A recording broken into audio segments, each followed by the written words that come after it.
내일 말씀은 주일 설교 본문이기도 합니다. 오늘은 회개에 대해서 이야기하려고 합니다. 하나님께서 다윗의 집과 예루살렘의 주민들에게 은총과 간구하는 심령을 부어주셨습니다. 그래서 그들이 자신이 찌른 그를 바라보고 그를 위하여 애통할 것이라고 예언하고 있습니다. 마치 독자를 잃은 부모처럼 통곡하며 회개할 것이라고 말씀하시죠.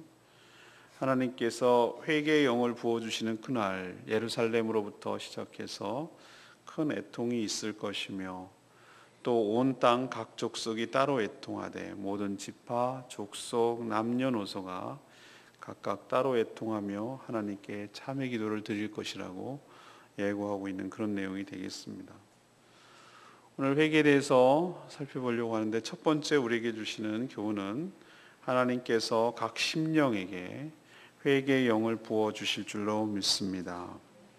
하나님 앞에서 이스라엘을 침략하여 삼키려는 원수들을 물리치며 모든 백성들을 구원하여 주실 것을 보여주고 약속했지요. 그게 어제 묵상한 내용입니다. 한참 된 것 같죠, 여러분? 어제 그런 약속을 했어요. 하나님께서 예루살렘을 회복시켜 주시고 구원의 날에 침략하는 적들을 말들을 치고 눈을 멀게 하고 뭐 이런 얘기 기억나시죠? 그게 하나님께서 또 유다 족속들에게 여호와로 말미암아 힘을 얻을 것이다 이렇게 고백하게 될 거라고 한 내용을 이야기하셨어요. 자, 그러면 하나님의 이런 구원의 은총이 그냥 시간만 있으면 가만히 있어도 저절로 이루어지는가? 다시 말해서 이스라엘 백성들은 할 것이 없는가? 그렇지 않아요. 그런 하나님의 약속이 구체적으로 실현되고 나타나기 위해서는 백성들이 해야 될 것이 있는데 그것이 회개예요. 이 모든 어려움, 이방인들이 침략하고 어려움을 겪는 이유가 뭐겠습니까? 그것을 자초한 장본인들이 바로 사실은 이스라엘 백성들이었고 그들의 죄 때문에 이런 고난이 온 것이었죠. 이 죄를 회개하지 않고는 하나님께서 원수들을 물리친다고 해서 근본적인 해결이 되는 것이 아니에요. 무슨 뜻인지 아시겠죠? 하나님께서 우리를 축복하여 주실 줄로 믿습니다. 어제 약속대로 하자면 하나님께서 우리를 괴롭히는 모든 원수들을 물리쳐 주시고 하나님께서 우리를 건져 주시고 우리를 구원하여 주시고 회복하여 주실 줄로 믿습니다. 그렇지만 그냥 가만히 넋놓고 있으면 아니에요. 그렇게 한들 무슨 의미가 있겠어요? 그렇게 해놓으면 이런 거예요. 암 환자를 고쳐주고 죽을 병 걸린 사람을 고쳐놨더니 건강한 몸 가지고 또다시 죄를 져요. 이게 무슨 의미가 있냐고. 차라리 병들고 하나님을 의지하고 바라봐서 죄를 짓지 않는 것이 병든 게 차라리 낫지 않을까요? 그러니까 우리가 건강하든 뭐하든 간에 우리가 진정한 축복은 하나님 앞에서 회개함으로 정결하고 깨끗한 자가 되고 또 그런 상태가 되어야 하나님의 크신 축복을 받아 누리며 하나님께서 붙들어 쓰시는 귀한 자가 될 줄로 믿습니다. 금그릇, 은그릇 이 그릇 자체가 중요한 것이 아니고 하나님께서 합당하게 쓰기 위해서는 깨끗한 그릇이 되어야 될 줄로 믿습니다. 그래서 하나님께서 그런 축복을 약속하시면서 동시에 이스라엘 백성들에게는 또 따로 요구하는 것이 있어요. 그것은 바로 회개하는 것이에요. 근데 여기 아주 중요한 원리가 하나 있어요.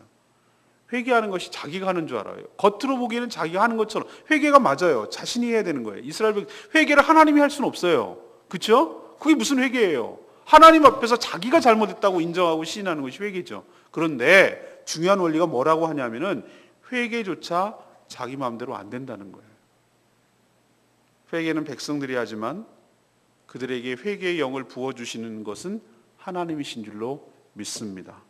그렇기 때문에 10절에 뭐라고 그래요? 다윗의 집과 예루살렘 주민에게 은총과 간구하는 심령을 부어주시니. 하나님 앞에 회개하고 간구하는 그 심령을 부어주는 것이 뭐라고요? 은총이 은총. 회개의 영이 부어주시는 것이 하나님의 은혜인 줄로 믿습니다. 이게 축복이라고요. 하나님께서 새로운 시대를 열고 새 언약을 맺기 전에 항상 우리에게 먼저 시행하는 것이 뭔가? 회개부터 하게 하신 줄로 압니다. 그래야 우리가 정결한 상태가 되고 하나님과의 관계가 회복되고 하나님의 약속하신 축복을 받을 그릇이 준비되고 그래서 놀라운 은혜를 주실 수가 있기 때문에 우리에게 축복을 주시기 전에 회개의 영을 먼저 부어주셔서 회개부터 하도록 하는 줄로 믿습니다. 그래야 근본적인 문제가 해결되기 때문에 그래요. 신앙생활 엉터리로 하고 세상에서 방탕하다가 다시 주님의 부르심을 받고 예배당에 나와 첫 예배를 드릴 때 눈물 콧물 흘려가면서 하나님 앞에 회개합니다. 왜 그렇게 눈물이 나는지 모르겠어요. 내가 하나님 앞에 잘못 산 것이 너무나 주마등처럼 흘러가고 이게 죄인 줄도 모르고 세상 속 향락 속에 빠지고 내 방법대로 내 생각대로 산 모든 것들이 얼마나 하나님 마음을 아프게 한 큰 죄인지를 깨달은 거예요. 근데 내가 회개하는 줄 알았어요. 내가 회개하고 싶어요. 근데 맹숭하고 회개가 내 마음대로 안 되는 것 여러분 잘 아시죠? 뭔가 모르게 내 속에서 흘러나오는 눈물, 주체할 수 없는 눈물. 그 하나님께 죄송하고 하나님 앞에 너무나 송구하고 이것이 얼마나 큰 부끄러운 지신으로 살아왔는지 하나님 앞에 정말 잘못했다는 것이 느껴져서 눈물밖에 안 나오는 거예요. 그때 제가 깨달은 게 있어요. 아, 그렇구나. 회개가 축복이구나. 회개가 은혜구나. 회개도 내 마음대로 못하는 거구나. 성령의 감화 감동이 있어야 되는구나. 회개의 영을 부어주시는구나. 그래야 회개도 하는구나. 그걸 깨달을 때 처음부터 머리끝부터 발끝까지 모든 구원에 관한 한 모든 은혜는 하나님으로부터 시작되고 하나님으로부터 마무리되는 줄로 믿습니다. 우리 심령, 교만하고 높아진 심령, 강팍해진 심령, 왜 이렇게 따질 것이 많고 짜증이 나고 화가 나고 이것 불만 저것 불만 이게 섭섭 저게 섭섭 내가 왜 이렇게 마음이 그랬나 생각해 보면 하나님 은혜가 떨어져서 그래요.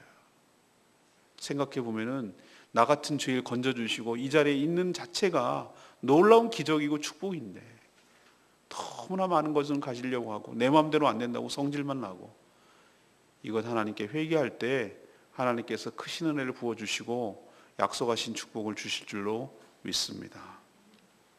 두 번째 또 회개에 대해서 이야기해 주시는 것이 있어요. 회개는 자신의 죄를 인정하며 용서를 구하는 것입니다. 하나님께서 백성들에게 회개의 영을 부어주실 때 어떤 일이 벌어집니까? 백성들이 자신의 죄를 깨닫고 애통해하면서 용서를 구하기 시작해요. 그런데 그 애통함이 어떤 정도입니까? 마치 독자를 잃은 부모의 심정처럼 절절하고 아프다고 오늘 얘기를 하고 있잖아요. 10절에 보이시죠? 독자를 잃은 부모의 심정처럼 너희들이 아플 것이다. 또 그리고 11절에 보면은 예루살렘에 큰 애통이 있을 것인데 역사적으로 무기또 골짜기 하다드림 몸에서 있었던 애통과 같을 것이다. 그건 역사적으로 이게 뭘 의미하는가? 유다 나라의 그 성군, 그러니까 괜찮은 임금, 우리로 치면은 뭐 조선 시대로 치면은 세종 대왕 붙이는 왕 있잖아요. 그죠? 그럼 또 누가 대왕 쪽이 붙습니까? 뭐 광개통 대왕, 우리나라 역사상 뭐 세종 대왕, 뭐 영조, 정조, 뭐 대왕, 뭐 이 정도 좀 치잖아요, 그죠? 근데 유다 나라의 성군이라고 친다면 요시야 왕이 있었어요. 요시야 왕이 종교 개혁을 일으키고 나라를 튼튼히 하고 정말 그때가 좀 잘 나갔던 때예요. 근데 거기도 마지막에 괜히 저쪽 북쪽 이스라엘하고 엉겨붙어가지고 가지 말라고 그랬는데 하나님이 꼭 가게 했다고 그래서 엉겨져가지고 얽혀가지고 거기서 죽었던 장소가 바로 무기또예요. 무기또. 북이스라엘이거든요. 유다가 아니었어요. 거기 가서 죽었어요. 그러자 백성들이 나라를 잃은 심정으로 슬퍼하며 애통해했어요. 그것이 역대하 35장 24절에 나오는 거예요. 그러니까 그때처럼 이스라엘 백성들이 하나님께서 이스라엘 백성들에게 회개의 영을 부어주자 그런 애통해하는 마음, 나라를 잃은 것처럼 땅을 치며 애통해하는 마음, 그런 마음으로 하나님께서 슬피 울며 애통하게 될 것이다. 지금 그 얘기를 쭉 얘기를 하시는 거예요. 근데 왜 그들이 무슨 잘못을 깨달으면서 이런 일을 했던가? 그게 10절에 나오는데 그들이 뭐예요? 그들이 그 찌른 바 그를 바라보고 그를 위하여 애통할 것이다 그랬어요. 그들이 그 찌른 바 그를 바라본다고 그랬어요. 이게 뭐죠? 놀랍게도 이게 언제 스가랴서는요 구약임에도 불구하고 이사야서 시편에 못지않게 신약에 굉장히 많이 적용되고 성취되는 것을 봐요. 이게 어디에 인용됐습니까? 바로 예수 그리스도께서 십자가에 달리실 때 유대인들이 그 창을 찔렀어요. 창으로 옆구리를 찔렀어요. 그리고 그 찌른 자를 볼 거라고 그랬어요. 이 예언이 성취된 것을 이걸 근거로 거기다가 예언하고 있어요. 자, 이들이 왜 회개합니까? 자신이 하나님을 찌르는 잘못을 저질렀거든요. 다시 말해서 하나님의 마음을 아프게 했어요. 육체적으로는 예수 그리스도를 찔렀고 우리도 마음을 찔렸다라고 얘기하잖아요. 그럴 때는 뭘 말하는 거죠? 그 사람의 상대방의 마음을 상하게 하고 나 입장에서는 내가 저 사람이 나를 마음을 상처를 줬다라고 할 때 찔렸다라는 표현을 쓰잖아요. 유대인들이 로마 군사들을 이용해서 예수 그리스도를 십자가에 못 박고 창에 찔리게 했어요. 자기 손을 직접 안 했지만 로마에 이용을 했잖아요. 자기 손으로 죽이는 것은 돌로 던져 죽이는 것이 유대법이라고 제가 말씀드렸잖아요. 요한복음 묵상할 때. 근데 사형권이 그 당시 로마 정권에게 있으니까 정치범으로 모는 거예요. 종교법으로 몰면 안 되니까. 죽여야 되니까. 저들의 손에 죽여야 되고 지금 명절이 다가오는데 자기 손으로 코 풀고 싶지가 않은 거예요. 그래서 고발하고 빌라도 총독에게 죽여달라고. 로마로 죽이는 방법은 나무에 매려서 십자가에 달리는 방법이니까. 그래서 고발을 했던 거예요. 이 사람이 가이사를 섬기지 않는다. 정치범이다 이 얘기예요. 자기가 왕이라고 그런다. 근데 놀랍게도 사도행전 2장 37절에 보면은 성령 오순절 강림 사건 이후에 베드로가 이 죄에 대해서 다시 말해서 너희들이 로마 군사의 힘을 빌려서 당신들이 하나님의 아들 메시아를 갖다가 죽였다. 창에 찔려 죽이고 못 박게 해서 죽였다. 당신들 그 죄를 어떻게 할래? 했더니 베드로가 담대하게 그렇게 회개를 촉구합니다. 그랬더니 유대인들이 그 말을 듣고 형제들아 어찌할꼬 우리가 알고 보니 메시아를 죽였도다. 예수 하나님의 아들을 죽였도다. 이 죄를 어떻게 하면 좋겠냐 말이죠. 그러자 사도 베드로가 뭐라고 얘기합니까? 회개하고 성령을 받아라. 그러면 하나님께서 용서해 주시고 약속하신 성령을 너희에게 주실 것이다. 이렇게 얘기한 내용이 이 내용이에요. 사랑하는 여러분, 우리도 눈물 콧물 흘리는 그 자체를 회개라고 하지 않아요. 밑도 끝도 없이 눈물 흘리는 게 무슨 회개겠어요? 눈물 안 흘려도 돼요. 근데 진짜로 회개는 뭐냐? 자기가 하나님 마음을 아프게 했다. 하나님을 찔른 죄. 하나님 앞에 악행을 한 죄. 하나님 마음을 상하게 한 죄. 하나님의 눈물을 흘리게 한 죄.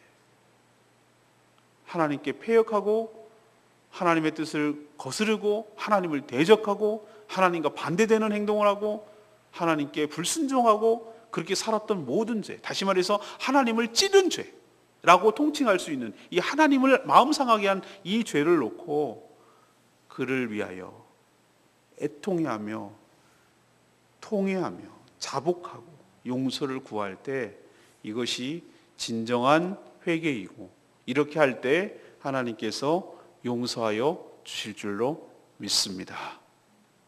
세 번째는 회개는 공동체적인 동시에 개인적으로 일어난다는 것을 보여줘요.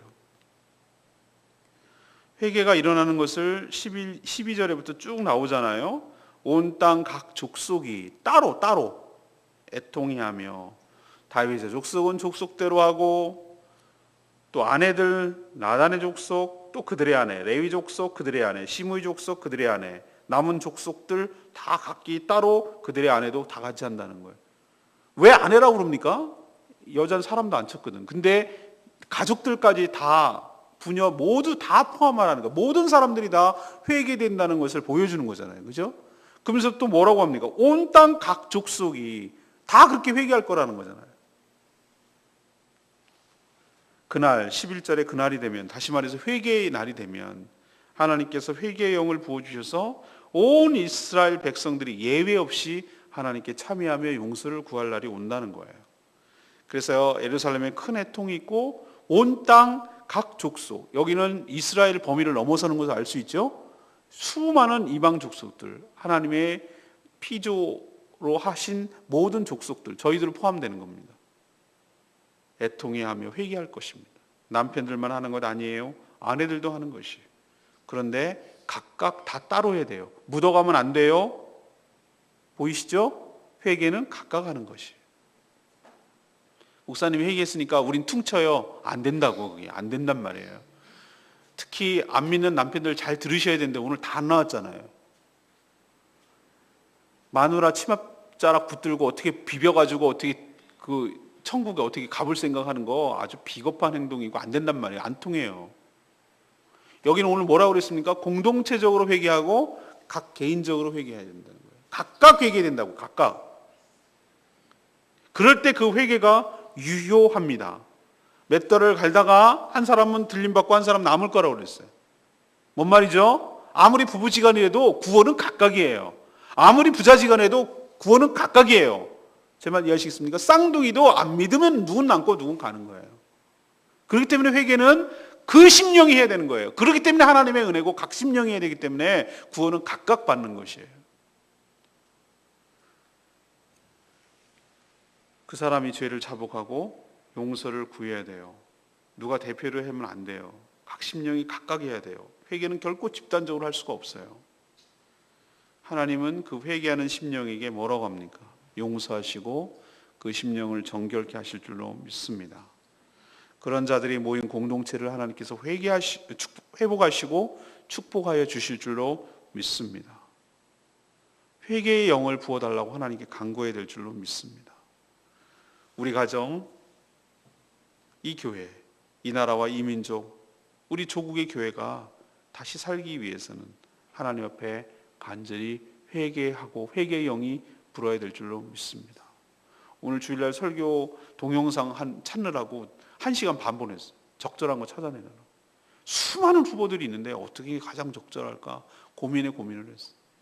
근데 제가 후보작들이 너무 많은 중에 하나가 뭐였냐면은 하나님께서 우리나라, 주일날 말씀드릴 거예요. 보면은 수많은 기독교 역사에서 큰 부흥을 일으켰던 경험들이 몇 번 있어요. 17세기, 18세기, 19세기, 20세기 쭉 한 세기마다 있었어요. 하나님께서 마지막 때에 요엘 선지자처럼 성령을 부어주세요.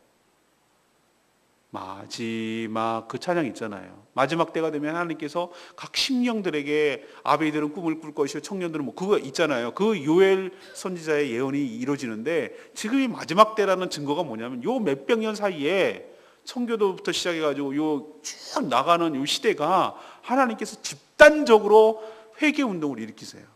큰 부흥을 일으키기 전에 그 무엇부터 일으키냐면 회개 운동부터 일어나요. 각 개인이 번져나가기 시작하고 집단적으로 다 회개하는 역사가 우리나라도 1907년 평양 대부흥 운동이 그렇게 해서 일어났어요. 우리나라가 복음을 받아들인 것이 일본보다 늦어요. 중국보다 늦고요. 우리나라가 중국은 훨씬 전부터 여러분 아시죠? 예. 영국을 통해서 식민지도 있지만 복음을 훨씬 더 먼저 받아들였어요. 일본요, 메이지 유신, 명치 유신 그것 때문에 우리보다 훨씬 전부터 서양 문물이 들어왔어요. 임진왜란 때 침략했던 장수가 캐톨릭 신자였어요. 한 장수 두 라인으로 치고 올라갔는데 놀랍습니다, 여러분. 그런데 그들이 지금 예수를 잘 믿나요? 일본이 예수 믿나요? 아니요. 제 대마도 가보니까 대마도가 뭐 일본의 다는 아니지만 온갖 잡신 귀신단지 섬기는 신사들은 버글버글하고 저 나라는 절대 선진국이 될 수 없어요. 하나님 축복 안 해요. 벌써 안 돼요. 악한 영이 사로잡혀 있어요. 귀신들이 섬기는 나라예요. 귀신들이 완전히 그 사람들의 생각과 사고방식을 장악해 버렸어요.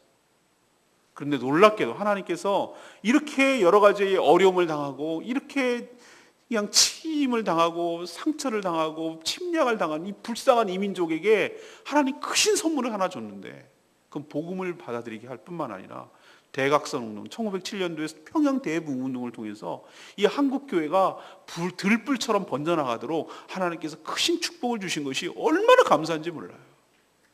하나님께서 우리에게 큰 어려움들을 주셨어요. 민족적으로 큰 시련을 주셨어요. 우리가 남북 분단으로 그 어려움이 아직도 겪고 있어요. 그렇지만 하나님 진짜 감사한 건 뭐냐면은 이 땅에 이민족에게 복음을 주셨어요. 근데 그 운동이 어디서부터 시작됐는가? 1907년도 평양 대부흥운동도 일어났어요. 한 사람의 회개로 시작된 회개운동이 전반적으로 벌쳐나가고, 그래서 토속신앙과 섞이지 않은 순수한 정결한 신앙으로 우리나라는 자리 잡았어요. 샤머니즘과 비교적 섞이지 않는. 그래서 하나님께 정말로 이런 축복을 받아 누리는 것이 저는 얼마나 감사한지 몰라요. 그러나 여기서 우리가 자만하거나 자족해서는 안 돼요.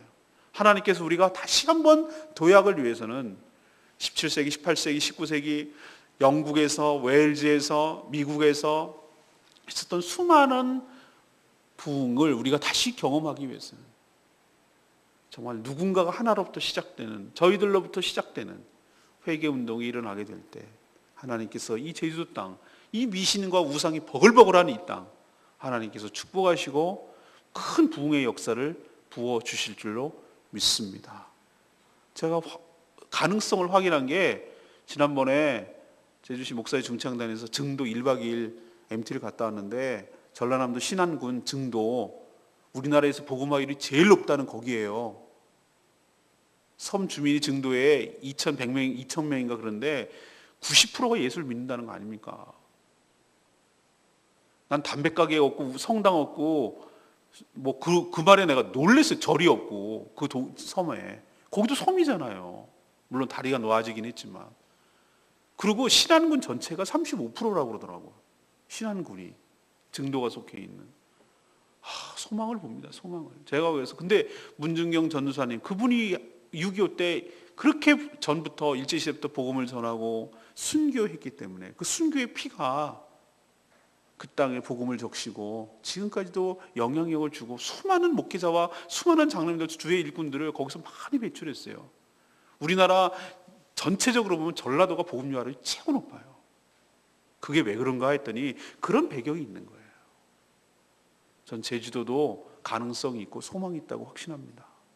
누군가의 피의 순교, 피 흘리는 것 같은 순교, 그런 희생과 헌신이 있고, 그것이 바로 우리들의 회개로 이어질 때 하나님께서 이 땅도 복음이 들불처럼 번져서 이 땅도 진정한 하나님이 축복하시는 땅, 복음의 땅이 될 줄로 믿습니다.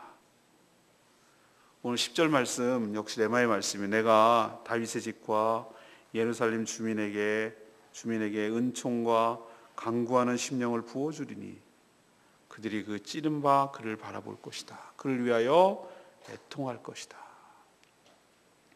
하나님의 은총은 간구하는 심령으로 나타나는 줄로 압니다. 하나님은 마지막 때에 성령을 만민에게 부어주실 거라고 요엘서에 약속하셨어요.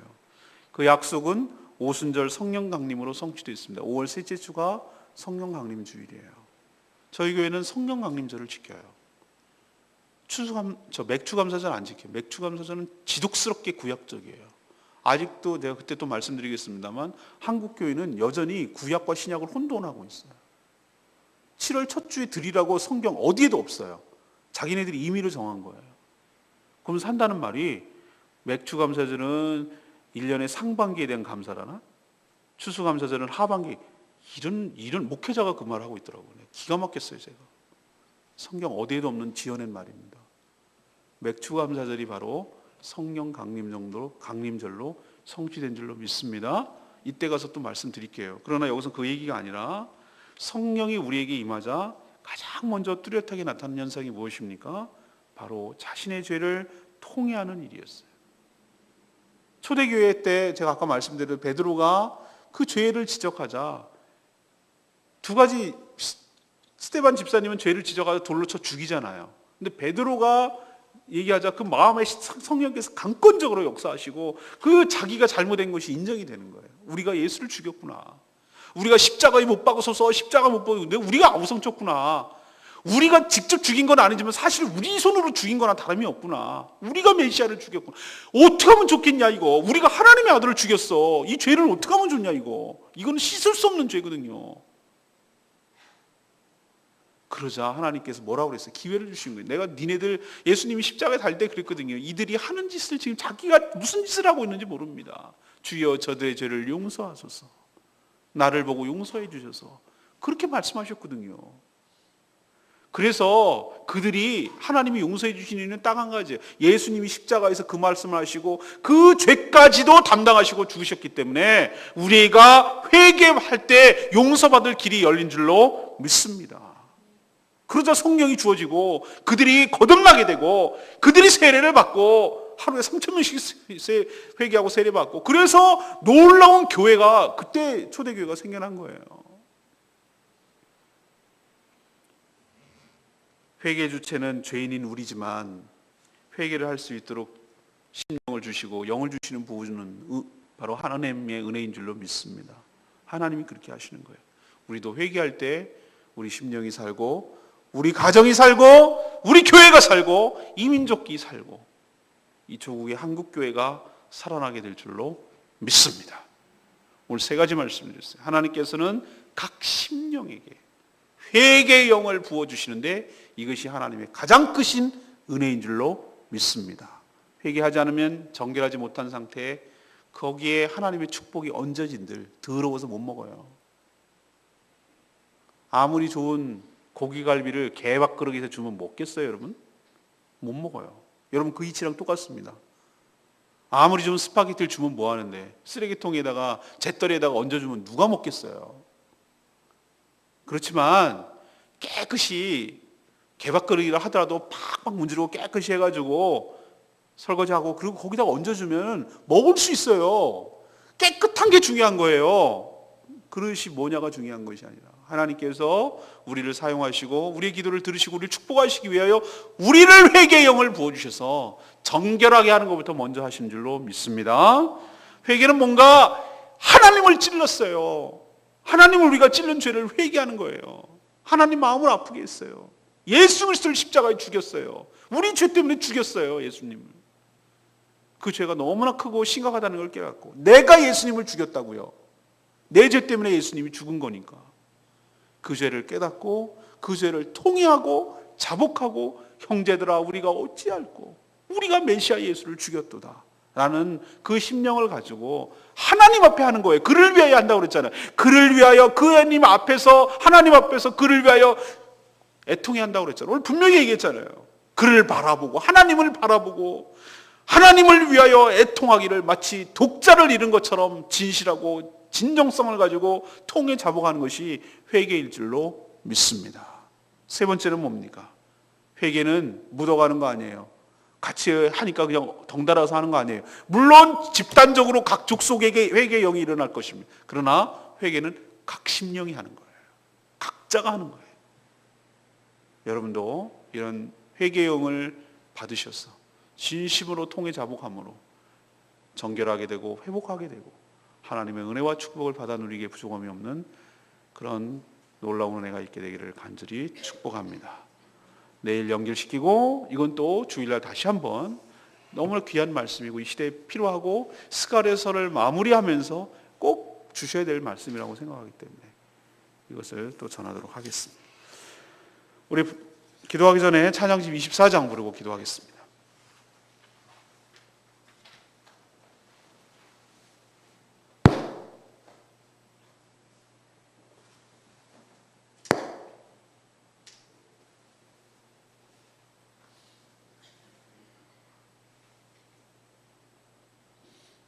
찬양집 24장 언제나 내 모습이 찬양하겠습니다. 주님 내 안에 주님 내 안에 나를 세워주시옵소서.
기도를 나누며 주님 죽은 내 영을 깨워 주시옵시고 내 영이 살아나게 하여 주시옵소서. 말씀 안에서 회복되는 역사, 회개의 영을 부어주사 하나님의 크신 축복을 받아 누리게 하여 주시옵소서. 다 같이 주여 외치며 하나님 앞에 회개의 길을 축복합니다. 주여 주님 내 안에 주님 내 안에 내 안에 계시고 주님 내 안에 주님 내 안에 나를 세워주소서. 주님 내 안에 주님 내 안에 내 안에 계시고 주님 내 안에 주님 내 안에 나를 세워주소서.